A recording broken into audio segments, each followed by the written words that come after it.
Hello friends, welcome back to my channel. Friends, आज की हम लोग इस वीडियो में SC Verma chapter number 5 that is Newton's law of motion के क्वेश्चन नंबर 30 से क्वेश्चंस को सॉल्व करना स्टार्ट करेंगे। So question number 30 is calculate the tension in the string shown in figure 5e13। The pulley and the string are light and all surfaces are frictionless. Take g equal to 10 metre पर second square. सो friends, पहले हम लोग question number 30 का diagram बना लेते हैं। सो friends, question number 30 में हमें कुछ ऐसा डायग्राम गिवन है जिसमें ये 1 kg का ब्लॉक है, ये 1 kg का ब्लॉक है, ये 2 पुलीज है। इस 1 kg के ब्लॉक से एक स्ट्रिंग अटैच्ड है और ये इस पुली से पास होते हुए और इस पुली से ही पास होते हुए ये इस 1 kg ब्लॉक से बंधी हुई है। ठीक है, तो हमें क्वेश्चन में फाइंड आउट करने के लिए कह रहा है that find out tension in the string. Tension in the string वो कितना होगा वो हमें फाइंड आउट करना है। ठीक है, दिस टेंशन टी की वैल्यू हमें फाइंड आउट करनी है और एक चीज़ अज्यूम करने के लिए कहा है जी इक्वल्स टू 10 मीटर पर सेकेंड स्क्वायर। ठीक है, सो फ्रेंड्स, पहले हम लोग दोनों बॉडीज़ का फ्री बॉडी डायग्राम बना लेते हैं। तो इस क्वेश्चन में अगर हम लोग देखेंगे तो इसके लिए अगर फ्री बॉडी डायग्राम देखें तो ये हमारा 1 kg का बॉडी है और इस पर एक टेंशन फोर्स अप्लाई हो रही है। ये भी हमें साथ साथ दिया हुआ है क्वेश्चन में कि assume all surfaces are frictionless, मतलब इन दोनों सरफेस के बीच में कोई फ्रिक्शन प्रेजेंट नहीं है। तो इस पर सिर्फ एक ही हॉरिजॉन्टल डायरेक्शन में फोर्स लग रही है, डेट इज़ टेंशन फोर्स। ठीक है, और यही टेंशन फोर्स इसके एक्सेलरेशन के लिए रिस्पॉन्सिबल होगी। तो इसका एक्सेलरेशन सपोज ए होगा इस डायरेक्शन में। ठीक है, तो इस वाले ब्लॉक का भी ए होगा in downward direction, acceleration A in downward direction. तो इस वाले ब्लॉक के लिए हम लोग इक्वेशन लिखते हैं that net force T is equals to mass into acceleration. ठीक है, तो यहाँ से T will be equals to mass कितना है इसका 1 kg, तो 1 into A it means T will be equals to A. ठीक है, और इसके लिए अब हम लोग फ्री बॉडी डायग्राम बनाते हैं ये वाले 1 kg ब्लॉक के लिए। तो इस वाले 1 kg ब्लॉक पर अगर हम लोग देखेंगे तो ऊपर डायरेक्शन में tension force T due to the string apply हो रहा है, नीचे के डायरेक्शन में इसका वेट mg।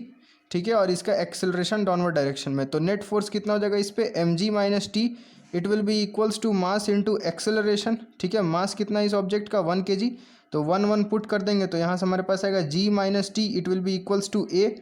अब फ्रेंड्स, t की वैल्यू a फाइंड आउट हुई थी फ्रॉम दिस बॉडी। ठीक है, तो t की वैल्यू को हम लोग a रख देंगे, g minus A will be equals to a। तो यहाँ से g will be equals to 2a, तो a की वैल्यू हमारे पास आ जाएगी g/2 डेट इज़ 5 मीटर पर सेकेंड स्क्वायर। सो फ्रेंड्स, हमारे पास एक्सेलरेशन आ गया 5 मीटर पर सेकेंड स्क्वायर। तो अब हमें टेंशन की वैल्यू फाइंड आउट करनी है। तो टेंशन की जो मैग्नीट्यूड है वो एक्सेलरेशन के मैग्नीट्यूड के बराबर है और एक्सेलरेशन की मैग्नीट्यूड कितनी आई है 5 मीटर पर सेकेंड स्क्वायर। तो it means tension will be equals to 5 newton. So friends, this is the answer of question number 30। Now let's move to question number 31। So friends, question number 31 is consider the situation shown in figure. Both the pulleys and the string are light and all the surfaces are frictionless. Find the acceleration of the mass m. Find the tension in the string. Calculate the force exerted by the clamp on the pulley A in the figure. So friends, पहले हम लोग question number 31 का diagram बना लेते हैं। सो friends, question number 31 में हमें कुछ ऐसा डायग्राम गिवन है जिसमें ये मास 2m है, एक टेबल पे रखा हुआ है और मास 2m से पुली अटैच्ड है और ये पुली से स्ट्रिंग जो है इससे लपेटा हुआ है इस पुली पर और ये स्ट्रिंग आ करके इस पुली से पास होते हुए ये m मास के ब्लॉक से ये स्ट्रिंग जो है अटैच्ड है। ठीक है, ये स्ट्रिंग जो है इस पुली पर भी यहाँ पर फिक्स्ड है, मतलब ये जब ब्लॉक मास m नीचे जाएगा तो ये पुली कुछ इस डायरेक्शन में इधर जाएगा। ठीक है, तो ये सब हमारे पास इन्फॉर्मेशन गिवन है। तो हमें क्वेश्चन में फाइंड आउट करने के लिए कह रहा है कि find the acceleration of the mass m। हमें इस मास m की एक्सेलरेशन फाइंड आउट करनी है। ठीक है, first part of the question में हमें ये पूछा जा रहा है। सो फ्रेंड्स, एक चीज़ हम लोग अज्यूम कर लेंगे that tension in the string will B t। ठीक है, तो इस पूरे स्ट्रिंग में जो टेंशन है वो t रहेगी। तो अगर हम लोग यहाँ पर देखें इस पुली पर तो इस पर एक यहाँ से फोर्स टी लग रहा है, ये टी टेंशन, और एक यहाँ से भी टी टेंशन फोर्स लग रहा है। तो 2m मास पर नेट जो टेंशन लगेगा वो इन दोनों का सम t plus T, it means 2t apply होगा इस डायरेक्शन में, इधर डायरेक्शन में। ठीक है, और इस पर टेंशन अपवर्ड डायरेक्शन में। एक चीज़ और फ्रेंड्स, इस केस में अगर सपोज ये एक्सेलरेशन a1 से नीचे जा रहा है और ये एक्सेलरेशन तब कुछ दूसरी एक्सेलरेशन a2 से नीचे जाएगा। क्यों? क्योंकि इस पर सेम टेंशन अप्लाई, इस पर t टेंशन अप्लाई हो रही है, इस पर 2t टेंशन अप्लाई हो रही है। तो दोनों का एक्सेलरेशन जो है वो अलग अलग होगा, ठीक है। तो इन दोनों एक्सेलरेशन के बीच में रिलेशन कैसे निकालेंगे, रिलेशन कैसे फाइंड आउट करेंगे, ये हम लोग कांस्टेंट इक्वेशन के द्वारा देखते हैं, ठीक है। कांस्टेंट इक्वेशंस को हम लोग इस तरीके से नापते हैं, मतलब इन दोनों के एक्सेलरेशन के बीच का जो रिलेशन है उसको हम लोग कांस्टेंट इक्वेशंस कहते हैं, कांस्टेंट इक्वेशन, ठीक है। और कांस्टेंट इक्वेशन को हम लोग को निकालने का तरीका है that summation of T dot A, T vector dot A vector, it will be equals to zero, ठीक है। तो पहले हम लोग इस ब्लॉक के लिए देख लेते हैं। तो इसका टेंशन वेक्टर किधर है, इस तरफ टी, और एक्सिलरेशन जो है a1 डाउनवर्ड डायरेक्शन में, और दोनों के टी डॉट ए क्या होता है, magnitude of T into magnitude of A into cos theta, where theta is the angle between T and A. तो इसके लिए टी कहाँ है, ऊपर के डायरेक्शन में, ठीक है, और a1 कहाँ है, नीचे के डायरेक्शन में। तो इसके बीच का जो एंगल है वो 180 डिग्री है। तो इसके लिए summation of T dot a1 कितना हो जाएगा, वो क्या होगा, t into A1 into cos 180 degree, और कॉस 180 कितना होता है, -1, इसकी वैल्यू जो है -1 होती है। तो इसका वैल्यू कितना आ जाएगा नेट, -TA1।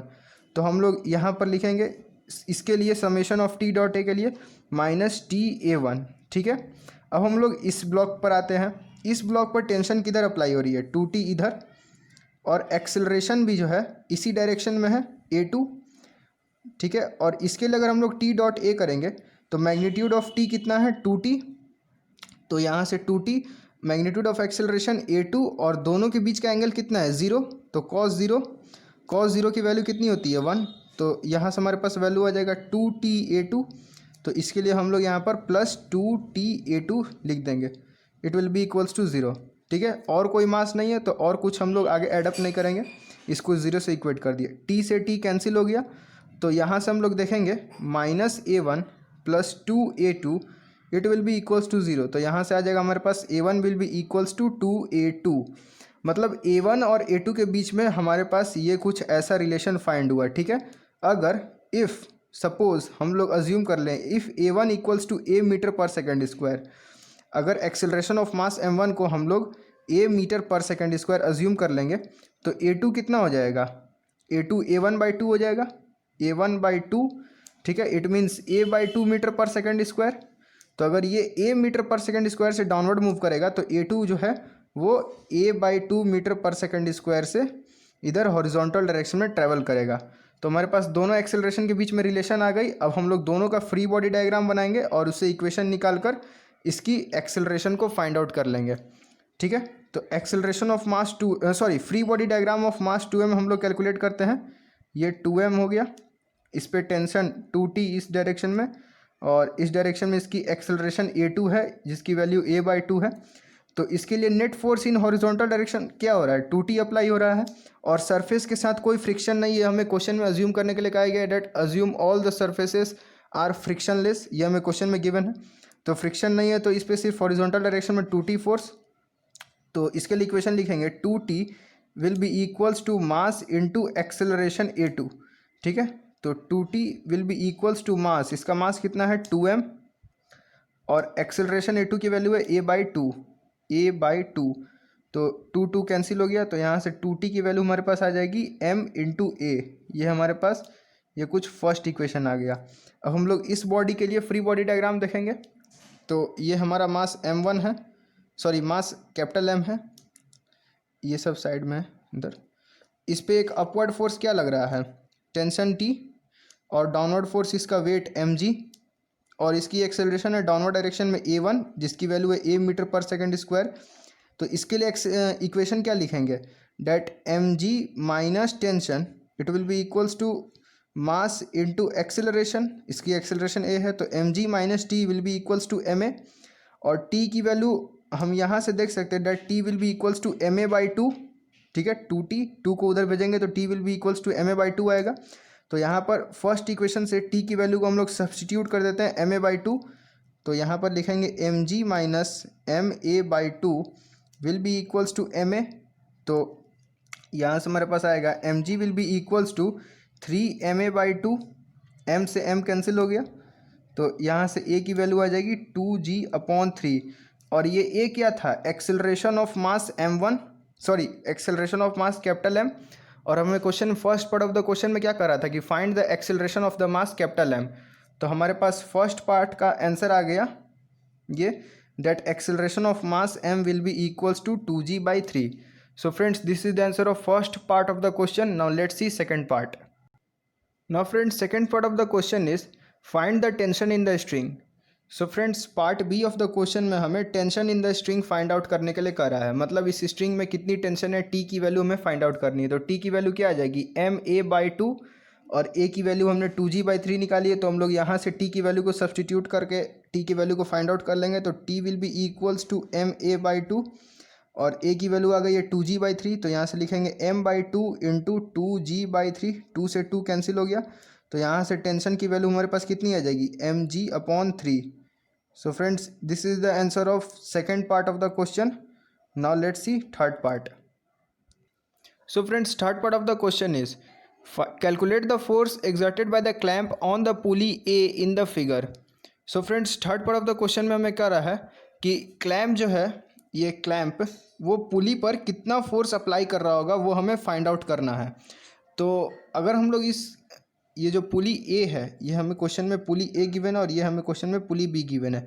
तो पुली ए जो है वो क्लैम्प पर कितना फोर्स अप्लाई कर रहा होगा, सॉरी क्लैम्प जो है वो पुली ए पर कितना फोर्स अप्लाई कर रहा होगा, ये हमें फाइंड आउट करना है। तो अगर हम लोग देखें कि पुली जो है वो क्लैम्प पर कितना फोर्स लगा रहा है, हमें तो निकालना है कि क्लैम्प पुली पर कितना फोर्स लगा रहा है। तो जो पुली है वो क्लैम्प पर फोर्स सपोज F न्यूटन का लगाएगा, तो जो क्लैम्प भी है वो भी पुली पर F न्यूटन का लगाएगा, तभी तो पुली इक्विलिब्रियम में है, ठीक है, और दोनों एक दूसरे के अपोजिट डायरेक्शन में होगा। तो पहले हम लोग ये देख लेते हैं कि ये वाला फोर्स कितना है, मतलब force applied by pulley on the clamp वो कितना है, वो हम लोग फाइंड आउट करते हैं। तो पुली पर कौन कौन सी फोर्सेस लग रही हैं, एक टेंशन टी इस डायरेक्शन में और टेंशन टी इस डायरेक्शन में, ठीक है, मतलब टेंशन टी इस डायरेक्शन में और tension T in downward direction, यहाँ पर ये दोनों फोर्सेस जो है इस पुली पर अप्लाई हो रही हैं, और यही दोनों का रिजल्टेंट फोर्स जो है पुली क्लैम्प पर अप्लाई करेगा। तो इन दोनों का रिजल्टेंट कितना हो जाएगा, T√2, और ये वाला एंगल हो जाएगा हमारे पास 45 डिग्री, ठीक है। टी की वैल्यू हमने क्या फाइंड आउट की थी पिछले क्वेश्चन में, सॉरी पार्ट बी में हमने टी की वैल्यू फाइंड आउट की थी mg/3, ठीक है। तो यहाँ से net F net applied by pulley on the clamp वो हमारे पास कितना होगा, T√2, और टी की वैल्यू mg/3 है, तो यहाँ से हम लोग लिखेंगे √2 mg/3, ठीक है। ये फोर्स की मैग्नीट्यूड आ गई। तो जो F फोर्स है, जो पुली जो है वो क्लैम्प पर अप्लाई कर रहा है, वो √2 mg/3 है। तो जो क्लैम्प पुली पर अप्लाई करेगा वो भी सेम मैग्नीट्यूड F अप्लाई करेगा। तो therefore force applied by clamp on the pulley it will be equals to √2 mg/3। जो फोर्स की मैग्नीट्यूड होगी वो √2 mg/3 होगी इन अपोजिट डायरेक्शन। अब इसका डायरेक्शन हम लोग देखते हैं, फोर्स का डायरेक्शन कहाँ पर होगा, जो क्लैम्प जो है पुली को अप्लाई कर रहा होगा वो फोर्स का डायरेक्शन कहाँ होगा। तो जो क्लैम्प जो पुली को अप्लाई करेगा वो इस फोर्स के जस्ट अपोजिट डायरेक्शन में होगा, ठीक है, इस फोर्स के अपोजिट डायरेक्शन में। तो ये अपोजिट डायरेक्शन में ये हॉरिजॉन्टल के साथ कितना एंगल बनाएगा, 45 डिग्री का। तो देयरफॉर F, ये जो फोर्स है, force applied by clamp on the pulley, it will be in the direction of 45 degree from the horizontal, ठीक है। सो फ्रेंड्स, हमारे पास ये जो फोर्स जो क्लैम्प पुली पर अप्लाई करेगा उसकी मैग्नीट्यूड आ गई √2 mg/3 और उसका डायरेक्शन होगा at an angle of 45 degree from the horizontal, ठीक है। So friends, this is the answer of question number 31। Now let's move to question number 32। So friends, question number 32 is find the acceleration of the block of mass m in the situation shown in figure, all the surfaces are frictionless and the pulley and the string are light. So friends, पहले हम लोग question number 32 का diagram बना लेते हैं। सो friends, question number 32 में हमारे पास कुछ ऐसा डायग्राम गिवन है जिसमें ये ब्लॉक है मास m का, ये एक वेज है जिस पे ये block of mass m putted है, और ये वेज का जो इंक्लिनेशन है वो 30 डिग्री का है। इस वेज के टॉप पर एक पुली अटैच्ड है और इस मास 2m से एक पुली अटैच्ड है और ये एक स्ट्रिंग है, ये एक स्ट्रिंग है जो कि मास m और ये पुली से होते हुए ये टॉप सरफेस पर अटैच्ड है। सो फ्रेंड्स, क्वेश्चन में हमें फाइंड आउट करने के लिए करा है that find the acceleration of block of mass m, मतलब इस मास m का हमें एक्सेलरेशन फाइंड आउट करना है। और एक चीज़ और फ्रेंड्स, हम लोग यहाँ पर अज्यूम करेंगे that tension in the whole string will be equals to T. ठीक है, टेंशन को पूरी स्ट्रिंग में टी अज्यूम करेंगे, तो जो इस स्ट्रिंग में यहाँ पर जो टेंशन आएगा वो कितना होगा, ये पुली पर कौन कौन सी फोर्सेस लग रही है, टी इन अपवर्ड डायरेक्शन और इस डायरेक्शन में भी टी इन अपवर्ड डायरेक्शन, तो नेट रिजल्टेंट इस पुली पर कितना लगेगा 2t, मतलब इस स्ट्रिंग में भी 2t फोर्स आएगा। ठीक है, ये सारी बातें हो गई। अब हम लोग इस क्वेश्चन को सॉल्व करने के लिए एक चीज़ करेंगे, यहाँ पर इसकी एक्सेलरेशन को सपोज a1 अज्यूम कर लेते हैं और इसकी एक्सेलरेशन को सपोज a2 अज्यूम कर लेते हैं। ठीक है, अब हमें यहाँ पर भी कांस्टेंट रिलेशन लगाना होगा। As I told you in question number 30 how to apply constant relations. ठीक है, हम लोग यहाँ पर भी अब कांस्टेंट रिलेशन लगाएंगे। तो कांस्टेंट रिलेशन के लिए क्या होगा, summation of T vector dot A vector will be equals to 0। ठीक है, तो इसके लिए टेंशन कहाँ है, 2t ऊपर के डायरेक्शन में और एक्सेलरेशन की वैल्यू a2 डाउनवर्ड डायरेक्शन में, और दोनों के बीच का एंगल कितना है, कॉस ऑफ 180 डिग्री। दोनों के बीच का एंगल 180 डिग्री है, 2t अपवर्ड डायरेक्शन में, a2 डाउनवर्ड डायरेक्शन में। अब प्लस इस ब्लॉक के लिए देख लेते हैं, तो इस ब्लॉक के लिए टेंशन t इस डायरेक्शन में है और जो a1 एक्सेलरेशन है वो भी इस डायरेक्शन में है, तो इसके लिए क्या हो जाएगा, t into a1 into cos, दोनों के बीच का एंगल कितना है, वो 0 है, तो cos 0 degree it will be equals to 0। Tension यहाँ से कैंसिल हो गया, तो यहाँ से हम लोग लिखेंगे 2a2 cos 180 की वैल्यू होती है -1, तो माइनस साइन इधर लगा देते हैं, प्लस a1 इंटू cos 0 की वैल्यू होती है +1, तो यहाँ पर a1 will be equals to 0। तो यहाँ से a1 की वैल्यू हमारे पास आ जाएगी, a1 will be equals to 2 times of a2। ठीक है, हमारे पास इन दोनों एक्सेलरेशन के बीच का रिलेशन आ गया, a1 will be equals to 2a2। तो यहाँ से हम लोग अज्यूम कर लेते हैं that if a1 is equals to a metre पर सेकेंड स्क्वायर, अगर इस एक्सेलरेशन a1 की वैल्यू हम लोग a मीटर पर सेकेंड स्क्वायर अज्यूम कर ले रहे हैं, तो यहाँ से हमारे पास a2 की वैल्यू कितनी आ जाएगी, a1/2। अगर ये इक्वेशन से देखें तो a2 की वैल्यू a1/2 हो रही है, a1/2, तो a1 की वैल्यू कितनी है a और /2 मीटर पर सेकेंड स्क्वायर, a2 की वैल्यू हो जाएगी, तो a2 की वैल्यू कितनी हो जाएगी, a/2 मीटर पर सेकेंड स्क्वायर। अब फ्रेंड्स, हमारा कांस्टेंट रिलेशन से दोनों एक्सेलरेशन के बीच का रिलेशन फाइंड आउट हो गया है।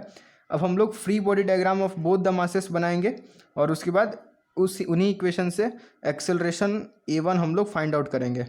ठीक है, तो सपोज़ पहले हम लोग इसके लिए हम लोग फ्री बॉडी डायग्राम बनाते हैं। तो ये हमारा कुछ ऐसे ब्लॉक ऑफ मास m है, इसमें टेंशन t अपवर्ड डायरेक्शन में लग रही है और इसकी जो वेट है वो just vertically downward direction mg में लगेंगी। तो सरफेस के पैरेलल डायरेक्शन में जो वेट का कंपोनेंट होगा वो होगा mg साइन थीटा। ठीक है, और सरफेस के परपेंडिकुलर डायरेक्शन में ये सरफेस है, उसके परपेंडिकुलर डायरेक्शन में वेट का जो कंपोनेंट होगा वो होगा mg cos थीटा। ठीक है, मूवमेंट किस डायरेक्शन में हो रही है, ये वाली डायरेक्शन में, तो हमें ये वाली ही डायरेक्शन की फोर्सेस को कंसिडर करना है। मूवमेंट इस डायरेक्शन में नहीं हो रहा है तो इस डायरेक्शन की फोर्सेस को हम लोग नेग्लेक्ट करेंगे।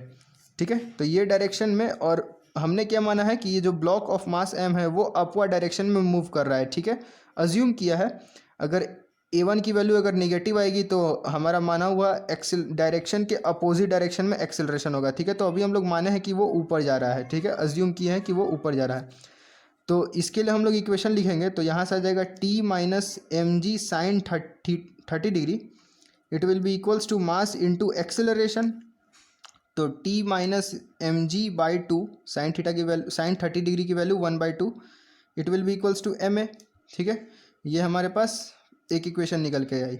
अब हम लोग इस ब्लॉक के लिए देख लेते हैं, तो ये वाली ब्लॉक 2m मास की है, इसके ऊपर टेंशन लगेगा 2t।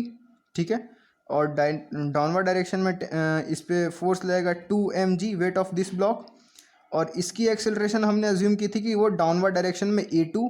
ठीक है, तो इसके लिए अगर हम लोग इक्वेशन लिखेंगे तो net force that is 2mg minus 2t it will be equals to mass into acceleration that is 2m into a2 की वैल्यू कितनी है a/2, तो यहाँ a/2, ये 2 कैंसिल हो गया, तो यहाँ से हम लोग लिखेंगे that 2mg minus 2t will be equals to ma। ठीक है। अब फ्रेंड्स ये टेंशन की वैल्यू को हम लोग यहाँ से इस इक्वेशन से निकालते हैं। तो अगर हम लोग यहाँ से देखेंगे तो tension will be equals to ma plus mg/2 होगा टेंशन की वैल्यू। ये ma प्लस mg/2 की टेंशन की वैल्यू को that is ma plus mg/2 इसको हम लोग यहाँ सब्सटीट्यूट कर देंगे। तो यहाँ से हमारे पास आ जाएगा 2mg माइनस 2 इंटू टेंशन की वैल्यू है ma plus mg/2, ma plus mg/2 will be equals to ma। अब फ्रेंड्स हमें ये इक्वेशन को सॉल्व करना है। मैं दूसरे पेज में सॉल्व कर रहा हूँ।